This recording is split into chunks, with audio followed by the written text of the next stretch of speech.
Hello friends, welcome back to my channel. आजकेर recipe chicken Mughlai paratha, जेटा खेते सम्पूर्ण रेस्टुरेंटेर मतो। भिडियोटा स्किप करो ना, पुरोटा देखो, खूब भालो लागबे रेसिपिटा।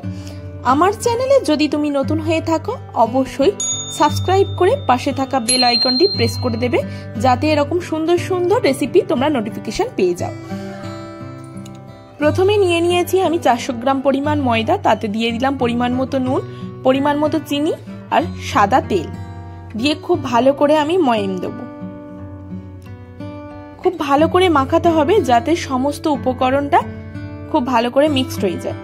और देखो एरकम डला पाकिये जाच्छे, तखन आमी बुझबो जे खूब भालोभाबे मयमटा देওয়া হয়েছে। दिए दिচ্ছি जल, अल्प अल्प जल दिए आमी मेखे नेब मयदाटा। खूब नरम करे किन्तु मयदाटा माखते होबे। देखो कतटा नरम करे मेखेছি, एकदम आमार हाथे लेगे जाच्छे, किन्तु एरकमই नरम करे माखते होबे। मोगलाई যত পাতলা হবে তত সুন্দর খেতে হয়। দিয়ে দিচ্ছি তেল, সাদা তেল। খুব ভালো করে মাখিয়ে আমি 30 মিনিটের জন্য ঢেকে রেখে দিলাম। এবার এদিকে ফ্রাই প্যানটা গরম হয়ে গেছে, দিয়ে দিলাম সাদা তেল, দিয়ে দিলাম দুটো তেজপাতা। এবার দিয়ে দিচ্ছি পেঁয়াজ কুচি, দুটো পেঁয়াজ এখানে আমি আগে থেকে কুচিয়ে রেখেছিলাম। ভালো করে নাড়াচাড়া করে নিচ্ছি। এবার দিয়ে দিচ্ছি সমপরিমাণ 2 চামচ আদা আর রসুন পেস্ট, দিয়ে আবারও ভালো করে নাড়াচাড়া করছি। দিয়ে দিচ্ছি গুঁড়ো লঙ্কা, এখানে আমি 1 টিস্পুন গুঁড়ো লঙ্কা দিলাম। দিয়ে দিচ্ছি কাশ্মীরি লঙ্কা গুঁড়ো, এটাও আমি 1 চামচ দিয়ে দিলাম।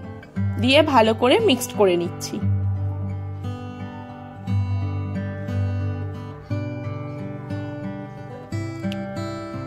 এবার দিয়ে দিচ্ছি কেটে রাখা চিকেন গুলোকে, একদম ছোট্ট ছোট্ট টুকরো করেই কিন্তু আমি চিকেন গুলোকে কেটে নিয়েছি।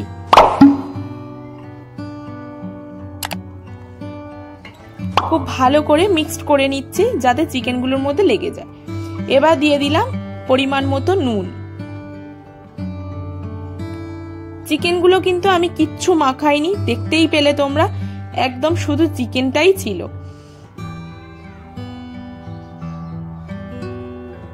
এবার দিয়ে দিলাম জল, যখন দেখবো একটু তেল ভেসে গেছে তখনই দিয়ে দিলাম জল। 2 মিনিটের জন্য ঢাকা দিয়ে রাখলাম। 2 মিনিট পর খুলে দেখছি, দেখো চিকেন গুলো কিন্তু মোটামুটি সিদ্ধ হয়ে গেছে। যেহেতু খুব ছোট ছোট করে কাটা, তাই খুব তাড়াতাড়ি সিদ্ধ হয়ে যায়।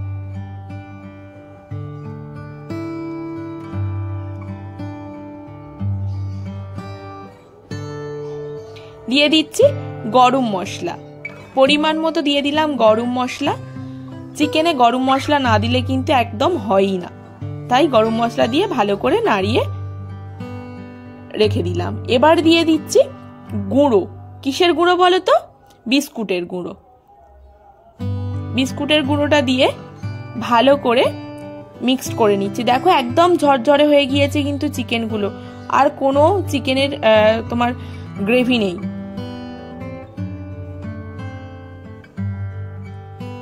ঠিক এমনই কিন্তু দেখতে হবে। এবার চলে আসবো ময়দাতে, যেটা আমি আগে থেকে ডো করে রেখেছিলাম। দেখো আধ ঘন্টা পর কিন্তু অনেকটা নরম হয়ে যাবে। আবার যেহেতু আমি তেল দিয়ে রেখেছিলাম তাই হাতে জড়াবে না। এটাকে আমি 4টে লেচি কেটে নেব।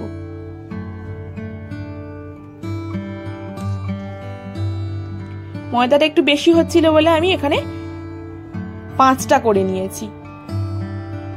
দেখো এইভাবে বেলে নিচ্ছি, যতটা সম্ভব পাতলা করে বেলা যায় ঠিক ততটাই কিন্তু পাতলা করে বেলতে হবে।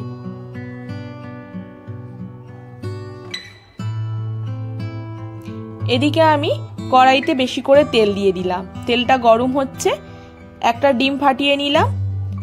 দিয়ে দিচ্ছি নুন, দিয়ে খুব ভালো করে ফেটিয়ে নিলাম। আর যে চিকেনটা আগে থেকে করে রাখলাম সেই চিকেনটা দিয়ে দিলাম। দিয়ে দিচ্ছি অল্প পরিমাণের কিছু পেঁয়াজ আর লঙ্কা, দিয়ে দিলাম ধনে পাতা কুচি, দিয়ে দিচ্ছি আদা কুচি, একদম ছোট ছোট টুকরো করে আদাটা কুচি করে নিয়েছিলাম। দিয়ে খুব ভালো করে ফেটিয়ে নিচ্ছি।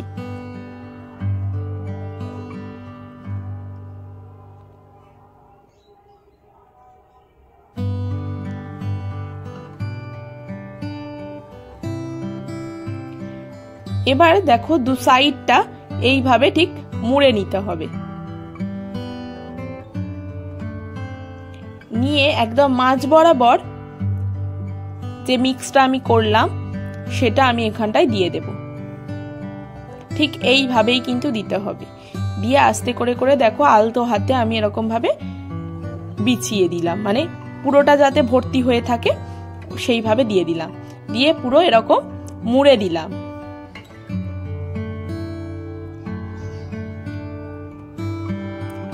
এই মাথাগুলোকে একটু চেপে দেবে যাতে খুলে না যায়, ওই জন্য আর কি। তেলটা এদিকে একদম গরম হয়ে গেছে, ধোঁয়া উঠতে আরম্ভ করেছে। যেদিকটা আমি মুড়েছি সেদিকটা নিচে দিয়ে ভাজতে হবে, না তো কিন্তু খুলে যাওয়ার চান্স থাকে, তাই ওটা আমি আগে নিচের দিকে দিয়েই ভাজবো। আর অল্প অল্প তেল ওপরের পিঠটায় খুন্তি দিয়ে বা চামচ দিয়ে এইভাবে দিতে থাকবো।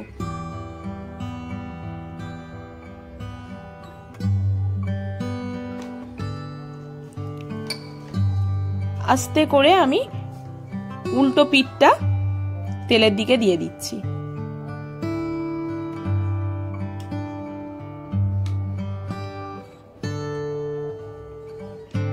এটা তোমরা বাড়িতে একবার ট্রাই করে কমেন্ট করে জানিও যে কেমন হয়েছে। সত্যি বলছি ভীষণ সুন্দর হয়েছে টেস্ট।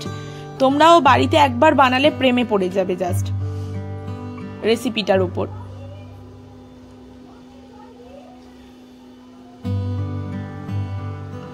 দেখো একদম লাল করে আমি ভেজে নিয়েছি।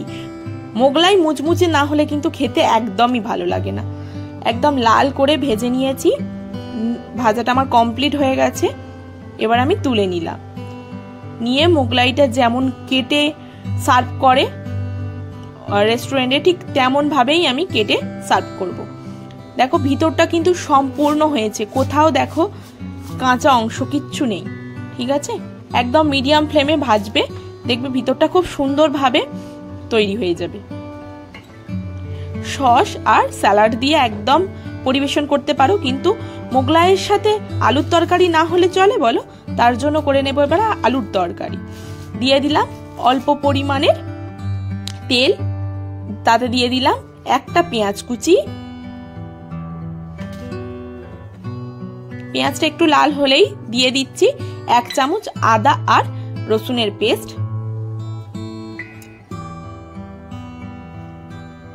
এবার দিয়ে দিলাম টমেটো সস, 2 চামচ টমেটো সস দিয়ে দিলাম।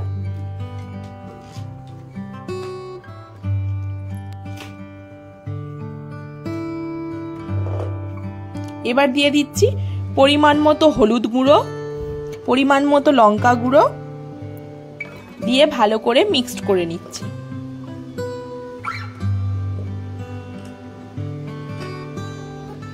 দিয়ে দিচ্ছি কেটে রাখা আলু। আলুটা কিন্তু কাঁচাই দিলাম, তোমরা চাইলে সেদ্ধ করে ভেজেও দিতে পারো। আমি এখানে কাঁচাটাই দিয়েছি। দিয়ে ভালো করে গ্রেভির সাথে মিক্সড করে নিচ্ছি। দিয়ে দিচ্ছি পরিমাণ মতো লবণ,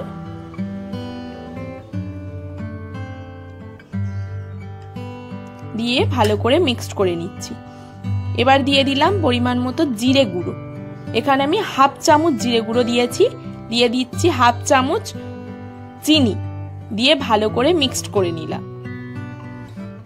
এবার দিয়ে দিচ্ছি 1/2 চামচ কাশ্মীরি লঙ্কা গুঁড়ো, দিয়ে আবারও ভালো করে মিক্সড করে নিচ্ছি। দেখো গ্রেভি থেকে তেল ছেড়েছে। এবার আমি দিয়ে দেব জল, পরিমাণ মতো জল দিয়ে এবার আমি কিছুক্ষণের জন্য ঢেকে রাখলাম। 7 মিনিট পর ফিরে এলাম। দেখো আলুগুলো কিন্তু সিদ্ধ হয়ে গেছে।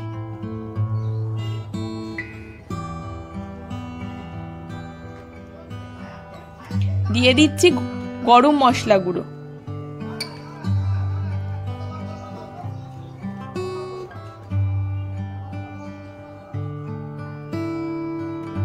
দিয়ে ভালো করে নাড়িয়ে রাখলাম। হয়ে গেল আলুর তরকারি।